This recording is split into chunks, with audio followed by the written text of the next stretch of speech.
What's up guys, my name is Ace, and today we're going to be taking a deep look at the Black Hat field upgrade in Black Ops 7 to see exactly how it works and how it impacts every piece of equipment or field upgrade or score streak in the game, if it has an impact at all, since it can do various things depending on the equipment you're using it on, and you can also use it against enemy players. So let's dive right into this with the basics. The description for this says it's a field upgrade that disrupts enemies, equipment, and score streaks, and you aim continuously at a target to use it. Now with this as a field upgrade, it has a standard charge time in Team Deathmatch at least at 1 minute 35 seconds, and when you activate it, you pull the device out, and you get 2 uses or charges out of it every time you use one. Now when it comes to the range on this, you have to be within 32 meters of the player or equipment or score streak that you're planning on disrupting, and against enemy players, if you disrupt them, what this does is it scrambles all of their heads-up display, like every part of their heads-up display gets scrambled, and it prevents them from calling in score streaks and using field upgrades for a total of 12 seconds. So essentially an EMP effect for 12 seconds, and it's worth noting every time you do this to an enemy player, you do get 100 score toward your score streak. Now when it comes to counterplay when this is being used against you, the first counter is a full-on hard counter. This is Tech Mask. If you're using that perk, they literally just can't touch you with the Black Hat. It won't do anything. They have no option to hack you at all. Or another option here is with the Cleanse Overclock on this stim shot. This removes any player debuffs, including the debuffs that you get from being hacked by a Black Hat. So if you have this overclock on your stim and you pop it, it will just immediately clear these effects.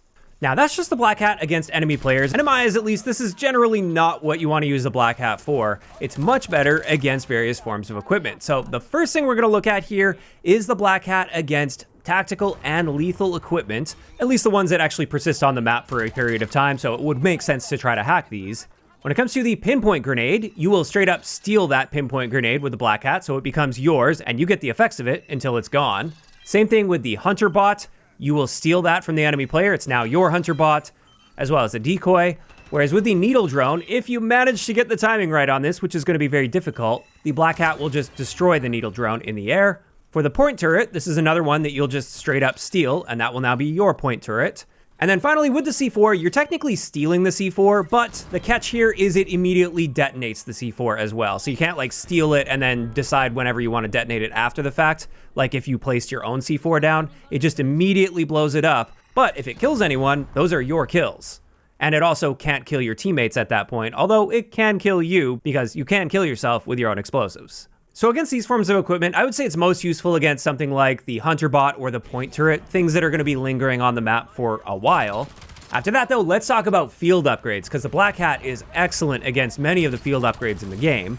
Although interestingly, a big exception here is the Assault Pack. There's just no interaction here whatsoever, so you can't steal it for your team. But with the drone pod, this is interesting. You can steal either the base station for the drone pod, which then converts any of the drones to your drones, or you could steal the individual drones as they're flying in the air as well. Ideally, you want to try and steal the drone pod itself rather than the individual drones, but situations will vary on that, of course. Then for the trophy system, this is something you just straight up steal as well, so it becomes your trophy system.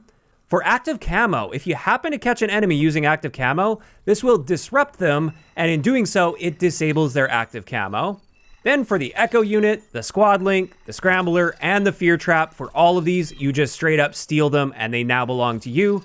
And then finally, with the Mute Field upgrade, it works just like with active camo. If you disrupt an enemy player that's using that, it will turn that Mute Field upgrade off. So against field upgrades, the Black Hat can be really nice, especially because it will often take enemies off guard because they're not expecting their field upgrade to now suddenly belong to somebody else. In saying all of this though, I would say the Black Hat is often best used against enemy score streaks. So let's go through a list of score streaks and how the Black Hat interacts with them.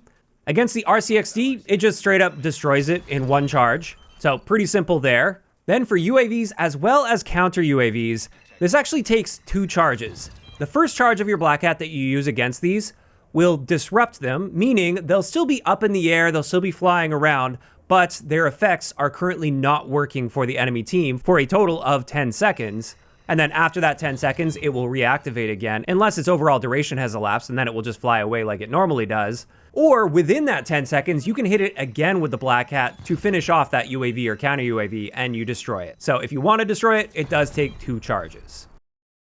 As for the Skewer, unfortunately, no interaction there. For the care package, this one is really interesting. If you come up against an enemy care package, you can steal that care package from a distance up to 32 meters away with the Black Hat, so you don't even have to go up to it and risk yourself. And more interestingly, when you do that, not only do you steal the streak that's inside that, you also booby trap that streak. So when the enemy goes to pick it up, the care package will just explode and kill them. So this is one of the best possible uses of the Black Hat, because it will almost always not only give you a free streak, it will also give you a free kill, or sometimes multiple if there are multiple enemies in the vicinity when it explodes. After that, we have the Deadeye drone, and this just destroys a Deadeye drone with one single charge, so super straightforward there. After that, we have the Sentry turret, and with this, the first charge that you use with your Black Hat against the Sentry turret will disrupt it, meaning it will still be there and alive but inactive for 10 seconds. And in that time, you can hit it with a second charge, which will steal it and convert it into your Sentry turret. So that one can be very useful as well. As for the Hellstorm, I was quite surprised to find you can destroy the Hellstorm with a single charge of the Black Hat, although getting the timing on that may be a little bit tricky. Then for both the Watchdog Helo as well as the Dog Score Streak, the first charge that you use will disrupt that streak for 10 seconds, and then the second one will just straight up destroy it, so you can take those out pretty quickly with a Black Hat. Then for HKDs, you can steal HKDs, but only one per charge of your Black Hat, so a maximum of 2 if you've got your Black Hat charged up, which, I mean, can be helpful and interesting to turn that around on enemy players, but realistically, it's not like you're full countering the overall streak, since there will be a bunch of those HKDs around. And then finally, for streaks that this has an impact on, we have the Rhino, and with this, each charge of the Black Hat will not only disrupt the Rhino, which gets rid of their heads-up display, it also prevents them from sprinting for that 10-second duration, although they can still fire their gun and move around, just not sprinting. But on top of that, you will deal roughly 24% damage to the Rhino per charge, meaning it would take 4 hits with a Black Hat to get one down to like basically no health, and then you could just easily finish it off with your gun at that point. So honestly, not a great counter to a Rhino user, since they can still just shoot you and they can still move around. And you're really not dealing that much damage since you only get 2 charges of these anyway. But it may at least slow that Rhino down a little bit and help your team take it out. Now, just in case you were wondering, the Black Hat has no impact against the Harp, the VTOL, or the Legion score streak. It doesn't even come up with a prompt to do anything against these streaks, so it has no impact on them. And that's pretty much it. That is going to wrap it up for all of the effects against score streaks. And in my opinion, it is in your best interest to save your Black Hats to use against enemy score streaks, at least more often than not. Sure, there will be some situations where it makes sense to take over like a point turret or an enemy field upgrade, for instance, but in my eyes, it is most effectively used against streaks. And with that covered, I did want to finally talk about overclocks a little bit. The first overclock for the Black Hat is the advanced algorithm, which reduces the duration it takes to disrupt enemy gadgets, and also enemy players. And just looking at it here, against an enemy player, by default, it takes 1.5 seconds to hack an enemy player, whereas with this overclock, it now takes a total of 1 second. So definitely a nice bonus there. However, the second overclock is my preferred one if you have it unlocked. This one is the transmission booster, and this allows you to use the Black Hat through walls, so you no longer need a direct line of sight on the equipment, score streak, or player that you're using this on, as long as you're still within that 32-meter range. That is still a limit for you.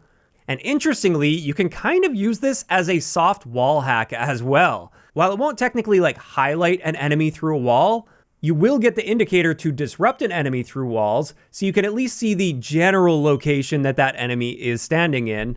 And you maybe could potentially use that as callouts or just as a check for a camper before pushing into a building, for instance. Realistically, it's not something you can like heavily abuse in my eyes, since you are stuck with the device in your hand while doing this. But I did want to point out that this is at least possible, and out of the 2 overclocks, this is definitely my preference. And with that, that's finally going to wrap it up today's breakdown on the Black Hat, and I'm very curious to hear from you guys in those comments down below. How do you feel about this piece of equipment now that you fully understand how it interacts with everything else in the game? Do you think you're going to be using this more often now, or maybe not so much? If you enjoyed this one, a like rating is always appreciated, and don't forget to subscribe for more if you haven't already. I'll talk to you guys next time.